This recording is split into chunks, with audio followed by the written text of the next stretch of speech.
Presidential Security Group o PSG na ngayon ay pangalan niya PSC, Presidential Security Command.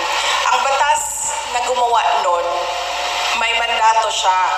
Ang mandate niya is the protection of the President and his family, protection of the Vice President and his family. At meron pang iba.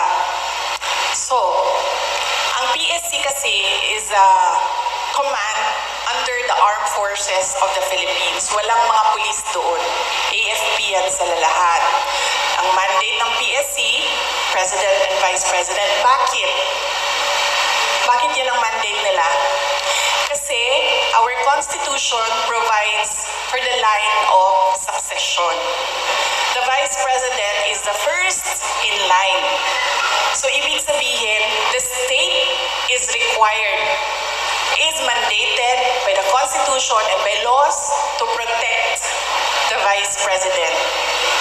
Kasi pag nawala ang presidente, siya yung susunod. Kaya pinoprotektahan din siya. Kasi siya yung reserve.